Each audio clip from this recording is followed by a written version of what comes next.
ஆண்டவராகிய இயேசு கிறிஸ்துவின் இனிய நாமத்தினாலே மீண்டுமாக உங்கள் யாவரையும் வாழ்த்தி வரவேற்பதிலே மகிழ்ச்சி அடைகின்றேன்.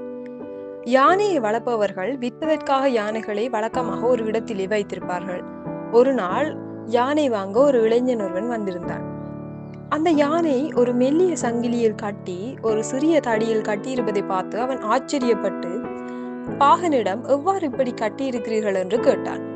யானை எவ்வளவு பலம் வாய்ந்தது, எத்தனை மரங்களை இலகுவாக முறித்து போடக்கூடியது, அதனை இவ்வாறு கட்டியும் அது எவ்வாறு அசையாமல் நிற்கிறது என்று கேட்டான்.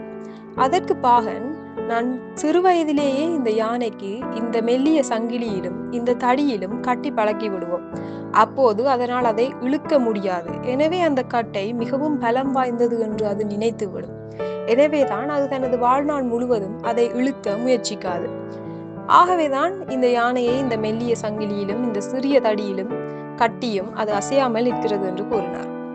இதை போலதான் நாங்களும், எனக்கு இது செய்ய பலம் இல்லை, என்னால் இது செய்ய முடியாது, இந்த செயலில் என்னால் முடிவெடுக்க முடியாது, என்னால் ஒன்றும் செய்ய முடியாது, நான் செய்கிற எல்லா விஷயமும் தோல்வியில் தான் முடியும் என்று பிறர் சொல்லும் போது அதை ஏற்றுக்கொண்டு எங்களுடைய வாழ்வை அழித்து கொண்டிருக்கிறோம்.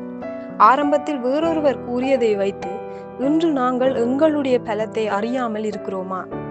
பிலிப்பியர் 4:13 இவ்வாறு கூறுகிறது, என்னை பலப்படுத்துகிற கிறிஸ்துவினாலே எல்லாவற்றையும் செய்ய எனக்கு பலன் உண்டு. பிறர் கூறுவதை வைத்தோ அல்லது நாமவே இதுதான் நான் என்று முடிவெடுத்து விடக்கூடாது. வேதம் கூறுகிறது போல எல்லாவற்றையும் செய்து முடிக்க தேவன் எங்களை பலப்படுத்துவார் என்ற விசுவாசத்துடன் இந்த தவச நாட்களுக்கூடாக நாங்கள் தொடர்ந்து பயணிப்போம். ஆமேன். நாங்கள் ஜெபம் செய்வோம். இரக்கமுள்ள ஆண்டவரே, எங்கள் ஒவ்வொருவரையும் பலப்படுத்தி வழிநடத்துகிற தேவன் நீர் எங்களோடு இருப்பதை நாங்கள் உணர்ந்து கொள்ளவும், எங்களுடைய பலவீனங்களில் உமது பலன் எங்களை வழிநடத்தி எல்லா காரியங்களையும் உமக்குள்ளாக நாங்கள் செய்து முடிக்க கிருபை தர வேண்டுமாக ஜெபிக்கிறோம். ஜீவனுள்ள பிதாவே, ஆமேன்.